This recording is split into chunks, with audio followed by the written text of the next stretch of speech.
ఓం నమో భగవతే వాసుదేవాయ. వైశాఖ మహాపురాణం 8వ అధ్యాయం. పిశాచ మోక్షము.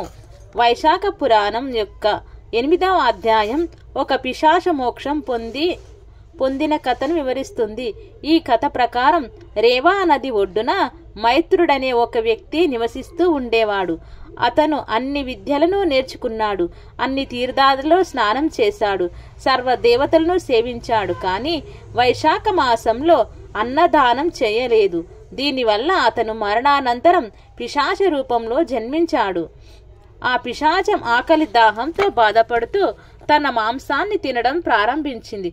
ఒకరోజు శృతదేవుడు అనే ఒక సాధువు ఆ ప్రాంతానికి వచ్చి ఆ పిశాచాన్ని చూసి భయపడ్డాడు.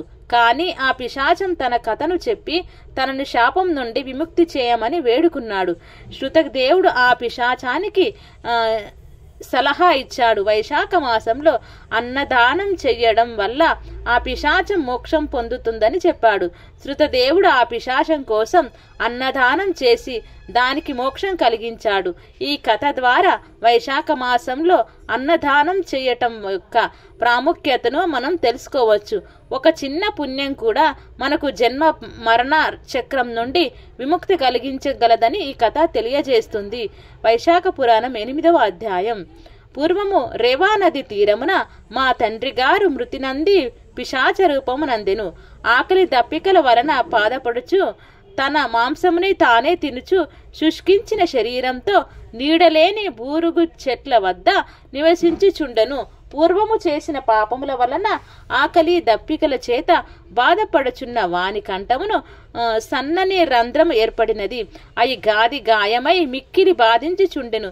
దగ్గరనున్న చెరువులోని చల్లని నీరు త్రాగగానే కాలకూట విషము వలె బాధించుచుండెను.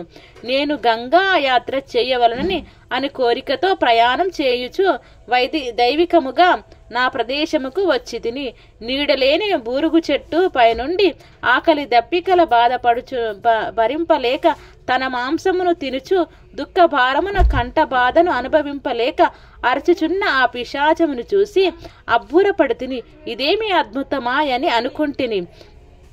పిశాచ రూపననున్న అతడు నన్ను చూసి చంపవచ్చును. కానీ నా ధార్మిక ప్రవర్తన బలం వలన నన్ని ఏమియూ చెయ్యజాలక పోయెను. నేనును వానిని చూచి జాలిపడి, ఓయి భయపడకము, నీకు నా వల్ల ఏ భయమును రాదు. నీవెవరవు? నీకిట్టి బాధ కలుగుటకు కారణమేమి? వెంటనే చెప్పుము, నిన్ను కష్టముండి విడిపింతునని పలికితిని. నేనతడిని పుత్రుడనని అతడును గుర్తింపలేదు. నేనును నా తండ్రి అని గుర్తింపలేకపోతిని. అప్పుడు ఆ పిశాచ రూపముననున్న అతడినిట్లు పలికెను. నేను భూవరమును పట్టణమును వసించు మైత్రుడను వాడను. నా సంకృతి గోత్రం వాడును. అన్ని విద్యలు నేర్చిన వాడును. అన్ని తీర్థములయందు స్నానం చేసిన వాడును. సర్వ దేవతలను సేవించిన వాడును. కానీ నేను వైశాఖ మాసమున కూడా అన్నదానం మెవరికీని చేయలేదు.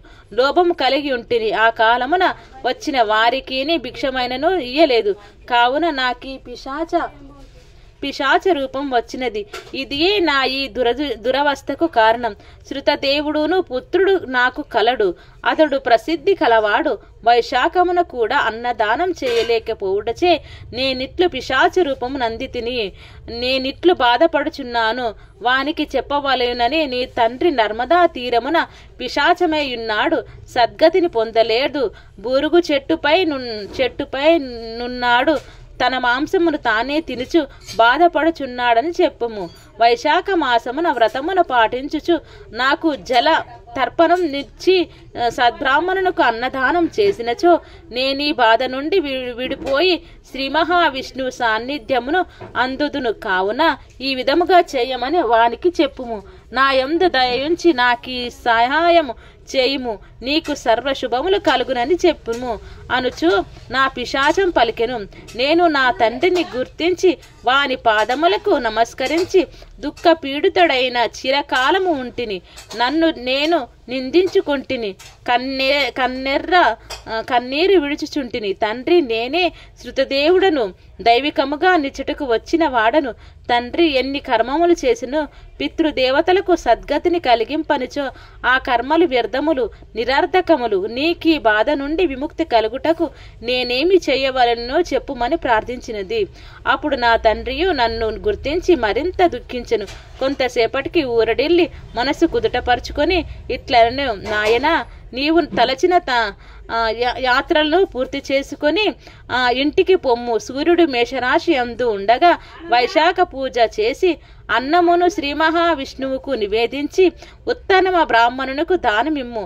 అందువలన నాకే కాదు మన వంశం అందరికీ ముక్తి కలుగును. కావున ఇట్లు చేయమని చెప్పెను. నేనును నా తండ్రి ఆజ్ఞను అనుసరించి యాత్రలను చేసి నా ఇంటికి తిరిగి వచ్చి తిని మాధవునకు ప్రీతికరమైన వైశాఖ మాసమున వైశాఖ వ్రతము చేయుచు నా తండ్రి చెప్పినట్లు శ్రీ మహావిష్ణువును పూజించి నివేదించిన అన్నమును బ్రాహ్మణునకు దానమిచ్చి తిని. అందువలన నా తండ్రి పిశాచ రూపం నుండి విముక్తుడై నా వద్దకు వచ్చి నా పితృభక్తికి మెచ్చి ఆశీర్వచించి దివ్య విమానమును నెక్కి విష్ణులోకమును చేరి అచట శాశ్వత స్థితి నందెను. కావున అన్నదానము అన్ని దానముల్లో ఉత్తమం. శాస్త్రములందూను ఇదే చెప్పబడినది. ధర్మయుక్తమైనది. సర్వధర్మ సారమే అన్నదానం.